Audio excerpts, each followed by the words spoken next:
Hi everyone. Hi Facebook. Hi. So sorry for tuning in a bit late. We're just running a bit late, but we're here now. I hope that you're keeping well and you're all safe and you're ready to be involved with us today. Um, so today I'm going to, on this Facebook Live, we're going to have Juliet Rogan, who is head of high growth and entrepreneurs coverage at Barclays Bank. And she'll be speaking to us about how to lead your organization or business to adopt and thrive in times of uncertainty, like now.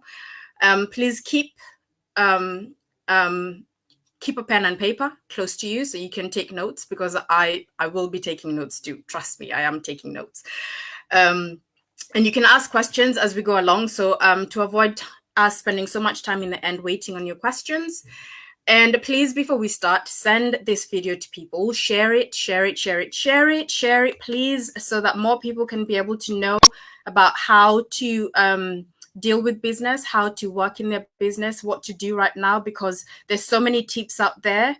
And not all of them will work for us, but some of them will work for us. And that's why it's good to have a pen and paper, so you can be able to just take notes for yourself and have a look at them a bit later. So if you have any questions after this live, you'll have to send us an email, which we will forward to Juliet, and she'll be able to respond to you. And yeah, we're ready to start.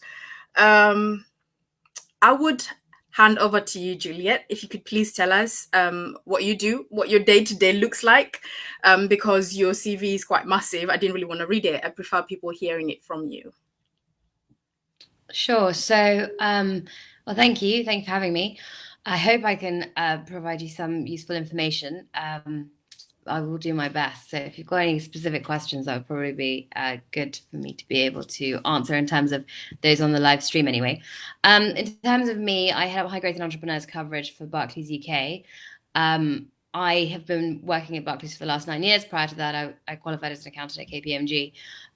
During the time that I've spent at Barclays, I've spent a lot of that time in the high growth ecosystem. So we launched a venture debt product about 6 years ago that I worked on with larger sort of tech companies. And then 3 years ago, I moved across to the UK, Barclays UK part of our business, which is really focused on earlier stage companies with revenues up to 10 million, whereby we look at supporting those companies through the transactional side of banking, and have a relationship team to set up really to manage those relationships. So the way we look at high growth and entrepreneurs within business banking is a proposition that we set up that really covers three pillars. So one is a specialist team. So those are my relationship managers that operate across the country. There's I have about 40 relationship managers now. Look at the transactional banking requirements of growth companies. And what we define as a growth business is a company that's growing 20% year on year for the last 3 years, typically with 10 employees at the beginning of that growth period. One of the key ways that we also look at growth companies are companies that have received investment, because we recognize the challenges of taking that growth both from an operational perspective through the bank, because you have different kind of KYC structures, different ways of operating that we need to be aware of in order to be able to support. And then we talk about kind of the holistic funding piece, which is really around, so this is the second pillar of our proposition, which is around venture debt, typically. So that's where we'll lend to companies that have at least 1 million of turnover, but we'll lend against the future cash flows that have been generated or that are forecast to be generated within that business. So, and we'll look at the VC investor behind the business to get comfortable with the forecast and the due diligence that's been done. We also look at supporting. We've got a number of different features within that space. We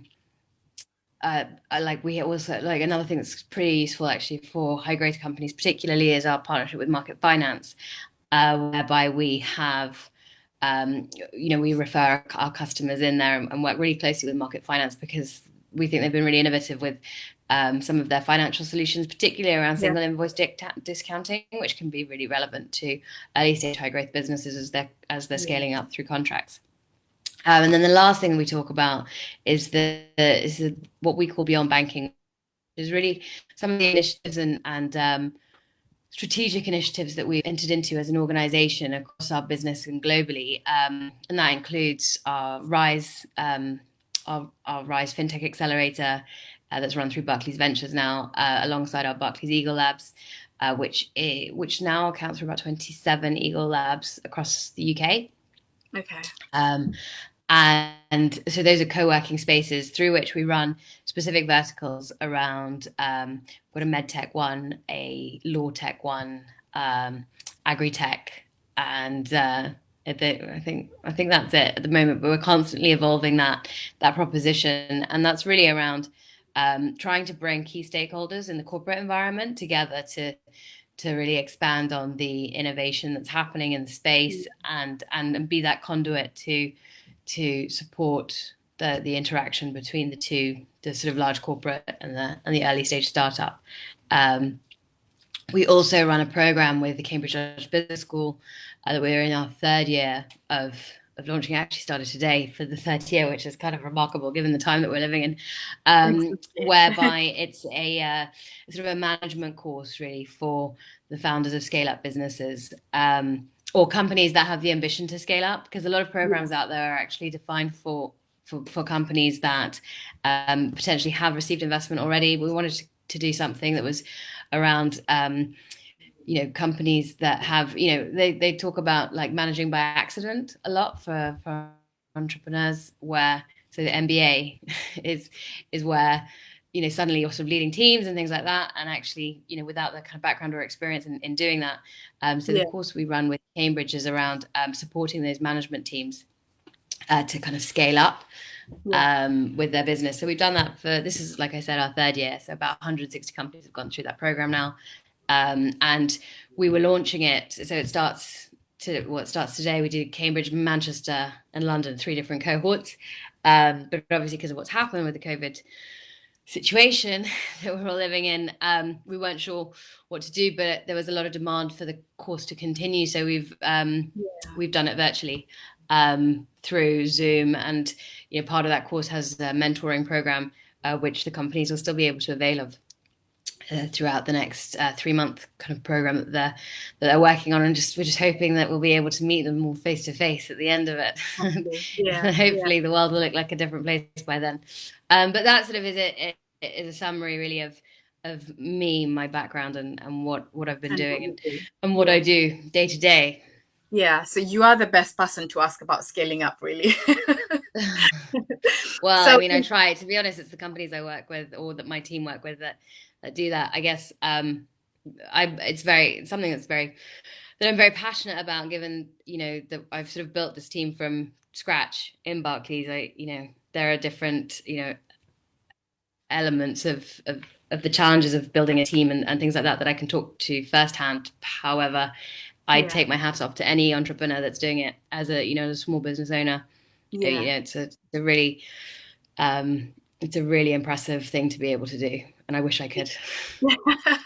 Well, so we'll just move on to the first question. In your opinion and experience, what challenges will entrepreneurs and small businesses have to overcome over this COVID crisis? Because we know some people are panicking, obviously. But the way I look at things is when the circumstances are very adverse, that's where we have the biggest opportunities. So what do you think are the challenges that we'll have to overcome? Yeah, I mean, I was thinking briefly about that. I mean, and I suppose from a first-hand experience of leading a team or kind of having a business within what we've been trying to do, and the way that I've been speaking to my team is really around kind of the last couple of weeks have been quite, like the world has changed really dramatically, very quickly, and a lot of it's been about how to adapt to this new normal, and then to sort of see what BAU looks like in that new normal. And I think we're sort of getting in, I think that period of transition between, okay, wow, everything is stopped and is totally different, to being in that BAU sort of new normal now is we're kind of more into the new normal, which I think is better, like having kind of identified that we would get into a space where people understood more about what was going on. So what I was doing initially was really trying to help people kind of understand that aspect of planning. I think in terms of how we overcome it, it's really around how do we operate in this new normal, from a business perspective and from a family and relationship perspective as well. What we've seen is, from a business perspective, you're always going to look at how you can redeploy and pivot, and contingencies, because everything seems to change daily. Exactly. So if you're going to say something today, that it might change tomorrow, but at the same, so how do you ensure that you're as clear as possible to that that evolution of how things are going, both within your teams, but also to your customers, to try and enable them to work with you.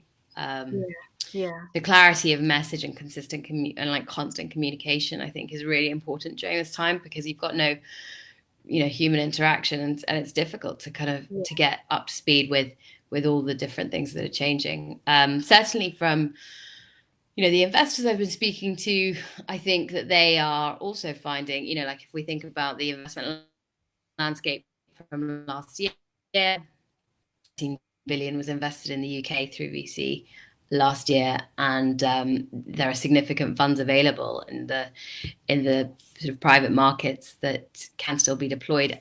Again, if we think about how that goes into a new normal situation, it's around people becoming comfortable of building relationships online, or through Zoom, and in an environment where we're typically used to being face to face. I think we'll see more of that. Yeah.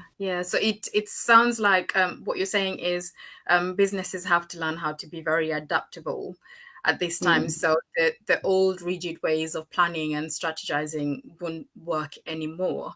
And I think the good thing that I've heard you say as well is that there's still private investment, and there's still, because everyone is panicking, everyone is thinking, well, there won't be any money in the pot, or there won't be any investments. But hearing you say that actually makes us realize that there would be investment, and it wouldn't be as bad as we really think, or as much as we're envisioning, right? Absolutely. I think if we go back to the original point, it is around kind of adapting to the new normal. And once you've got to that new normal, then I think you'll see people starting to act again, starting to operate. And I think investment works the same way. I mean, I was talking to an investor the other day that made the first investment over Zoom, having not met the company. Now, look, it's obviously not to the scale that we've seen before, and it will take a long time for it to kind of work back up to that point. But the capital is out there, and I think some of what the government's announced with the Future Fund will be a good step in the right direction to start unlocking some of that private capital through co-investment. Yeah, definitely. In your opinion and experience, what challenges will, sorry, I've just asked you that, literally, sorry. How can entrepreneurs and small businesses bounce back and prepare to scale up their business? I think bouncing back, I think if you have a business, is definitely there, but it's the scaling the business from, where we are right now, that I think most people would really want to know, because bouncing back, you have to bounce back. You have no choice. It's either you keep doing your business, or you literally don't do it. But how would people really scale up their businesses? Well, yeah, look, I mean, I guess it is a pretty uncertain environment that we're operating in terms of, entrepreneurial drive in innovation. When I used to talk about this years ago, one of the things that everyone said around the financial crisis was that, uncertainty is actually quite a positive. It can be seen as a positive, particularly for entrepreneurs that can maximize their skill set in terms of being dynamic, adaptive, and commercializing opportunities. So I think that there is an element of that now. And if you look at the financial crisis and the businesses that were formed as a result of it, the WhatsApps, the Airbnbs, it will be interesting to see what kinds of businesses come through this. And so there's one thing around pivoting your business to make it work in this new world. that we currently operate in, but also what if this is the new world in terms of how the landscape looks. Obviously, we're not going to be locked down forever, but how can you if you've been working from home, for example, for the last month, and by the end of it 2 months potentially, what how can you continue that for can you cut costs going forward through less time in an office potentially?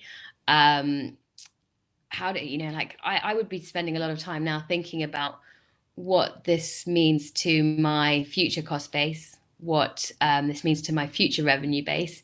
And whilst this pause is in place, because it should really just be seen, like hopefully just a pause rather than, you know, this everyone's talking about a V shape, immediate kickback, or a U shape, sort of longer term sort of slowdown, which I think hopefully it won't be. Hopefully it will be more V-shaped. But if we think about what we can do to really look at the structure and nature of our businesses, to see have the time to take out to do a proper review, provided we can stay operating in a reduced state whilst we navigate the waters of this current situation. Yeah, that's it's so important when you speak about the cost base and the revenue base. I think one of the things that I actually realized is because I haven't been able to access the gym, so I've had to literally get some gym equipment in the house. And I found actually I have a better routine in the house, and I'm going to save about £1,000 a year. So there are things that we will probably have to do that we didn't do before, just because of sheer laziness, or we were thinking of more of the convenience, but actually the convenience is working out at home and then going to work, because then you've got a lot more time to the day, right? So and also what time, like how that impacts your time going forward. And it's true. But also, if you're in one of those industries, right, that people are going to start thinking about, so if you're a gym chain, how are you going to adapt your business model to how people might want to behave? And I think I've been really impressed actually by particularly my gym. I do boxing, or I did, and they're all on Instagram Live. All the classes now. Exactly. And building that element to it, but certainly, it will be a new way of operating, and seeing how people's behaviors change. But look, let's not be too kind of drastic about about fundamental changes. We've all adapted pretty quickly and well to this new normal that we're currently in. I don't necessarily think we'll stay like this. Like if I've got the option to go to the gym, I definitely still want to go, and I can't wait to go to restaurants and bars again. So regardless of my new kind of ability to find baking enjoyable, which is debatable, but because I'm not very good at it, I'll be first in line for the restaurants, bars, and the socializing that I miss a lot. Yeah, definitely. So how can entrepreneurs and small businesses, what tips can you actually give them to help them adopt and thrive at this time? I think you've mentioned taking the pause and actually looking back and just figuring out what to do next. Because I think the first thing that people usually think is, what am I going to do when we want to go forward? But what other tips can you actually give the entrepreneurs?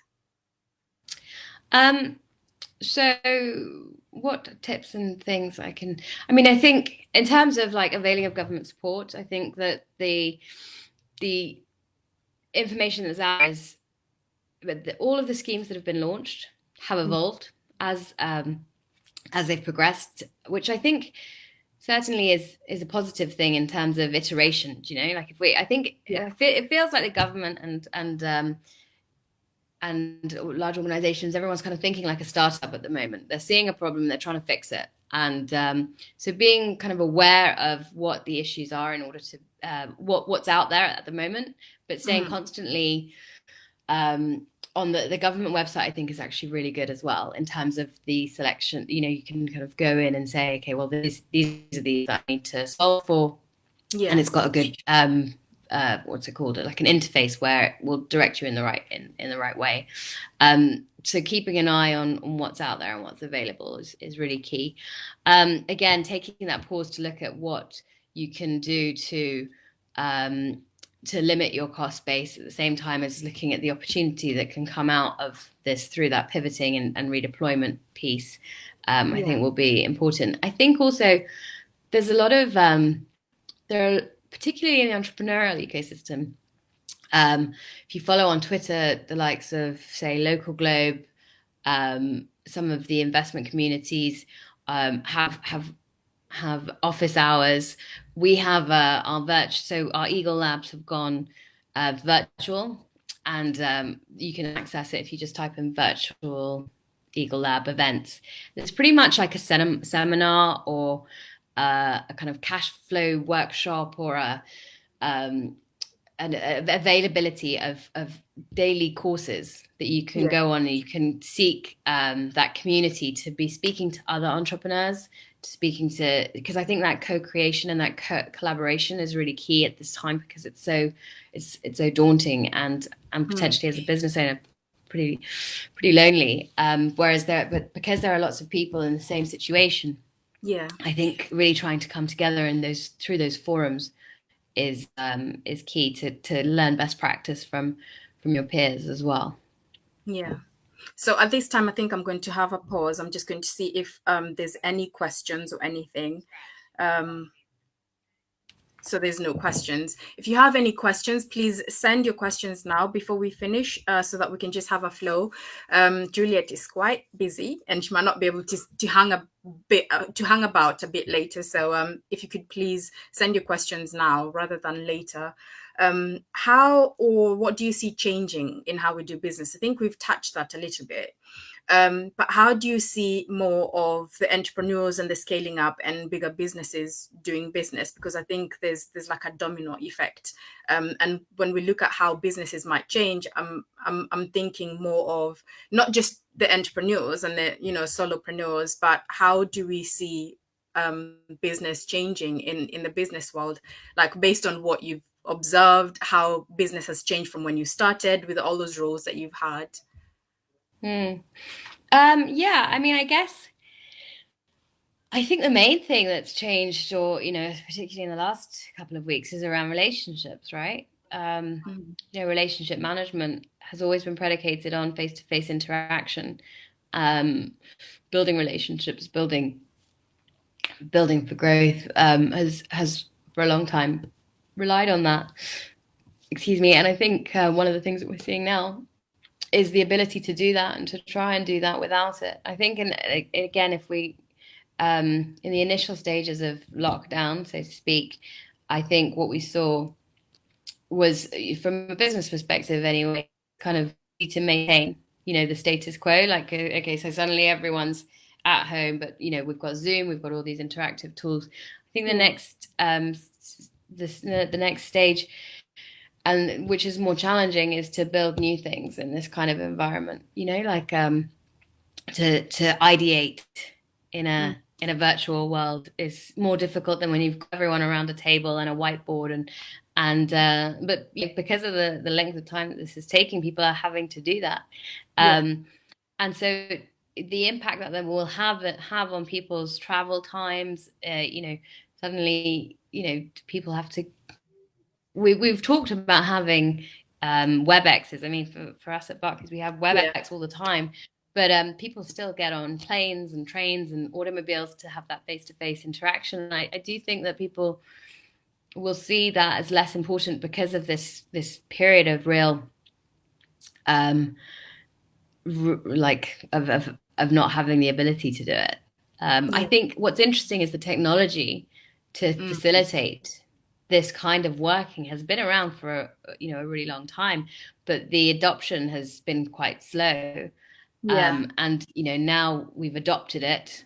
How will that lead to business growth, and how can we really maximize the opportunity of working in a different way? I also think that it's definitely led to companies being having to think about being digital first. Do you Yeah. know? Where particularly from a corporate perspective, a larger corporate perspective, where again, technology has been there for a long time for us to be able to look at things in a more digital, more online way. And this situation has meant that all organizations quite quickly have to contingency plan Yeah. for being, for being online. So, Yeah. so I think that will lead to more productive and businesses as a result of the investment that needs to be made. Yeah. Needs to be made.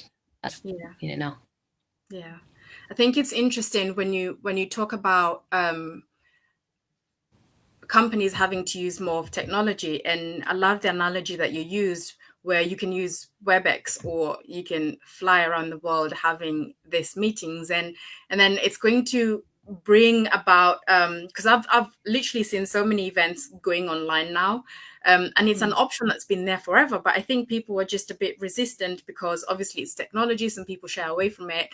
But then also there's this aspect of human interaction because the way you'd Yeah, network with people and the rapport that you would have is totally different from what would happen online. And yeah, with what you've actually said, I can see how more people would kind of like think, okay, let's have a virtual meeting, and then once in a while, fly around and save costs because at the end of the day, it's about saving costs as well, right? yeah. So it's really been interesting. Let me just see if there's any question. I It's think just on that point though, I think if you think about this virtual world that we are now operating in and creating, I don't think it will replace the physical world and the ability for us to develop those relationships. But I think of it more, how if you think about artificial intelligence, yeah, and everyone says, well, it's not going to replace humans. It's going to augment um, the way that we work. It's going to improve it. I think that's how I would look at the way that we are now able to do virtual interactions in augmenting the way yeah, that we are productive. And so rather than replacing physical interaction and with virtual interaction, I think it just means that we'll make an effort to make physical interaction much more fulfilling and worthwhile, yeah. hopefully. Yeah. Thank you so much. I don't see any questions, so I'm gonna have to let Juliet go because I don't see anyone asking anything. But if you can think of anything that you would love to ask, anything that you'd want to know, just remember you can email us at events@herstorymatters.com. Juliet, is there anything else you'd like to leave us with? Any ideas or anything that you've been working with the entrepreneurs and the communities that you've been involved with? No, not really. I mean, obviously, anyone can contact me directly if they have any questions. I appreciate the opportunity to be able to share some of my thoughts in this difficult environment that we're currently working in. I do hope that we get out of lockdown really soon, and you know, we're here to support the businesses that want to, want to work with us. So anything that I can do to help, please let me know. Yeah. So you did mention the Virtual Eagle Lab Mm, event. Are they free to attend? So I can leave the link at the bottom for people if they want to attend or if they want to be yeah, in. for sure. Yeah. Yeah, I'll send you the website. We're holding a live stream event tomorrow. Actually, we're doing a lot of events and webinars on the current government support that's available to companies. So one of the events we're doing tomorrow is with Ben Davey, the CEO of Barclays Ventures, Irene Graham, the CEO of Scale Up Institute, Yeah. the Ian Chambers, the chairman of Innovate UK, and John Spindler, the CEO of Capital Enterprise, talking really about the new government supports available Yeah. through the Future Fund and the 750 million that's been assigned to Innovate UK to deploy through R&D and other sort of initiatives. So all of that is on the Eagle Labs virtual event network. Okay. So So I recommend that people have a look at that and to see what's available. Fantastic. I'll make sure to pop that on there so that people will be able to access it, because I've got a lot of entrepreneurs who are following some of the stuff that we do. And just let me just see if there's another question. I can see there's. Okay, there's no question, which is good. Means you've been very articulate. Great. Thank you so much for joining us, guys. I really hope that you've been able to get something from all of this. And I think both Juliet and I would agree on one thing, and which is do not panic. Do not panic. Just take time to pause and evaluate what you can do, and just keep going, because at the end of the day, you've started your business, you've worked really hard, and this is an opportunity rather than a setback, as I would prefer to look at it. And thank you so much, Juliet, for taking time to be with us and from your busy time. I don't know if you heard about what she does, and she's taken time to, drop some of the nuggets, and we'll send you more information as well with regards to her details if you want to get in touch with her, because they usually help entrepreneurs and businesses. And just let us know what you thought about this live, and if you would like any information, or if there are comments or stuff that you'd like to pass on, something that we're doing really well or what we're not doing really well, we'd love to hear from you. And even topics that you'd like for us to cover, that'd be really good, because we do have some access to some of amazing people who can help us to build our businesses and everything else. Thank you, Juliet, so much. And thank you, everyone. Stay safe and take care. And thank you so much for tuning in. And please share this video to as many people as you can. Thank you. Great. Thank you. Bye-bye.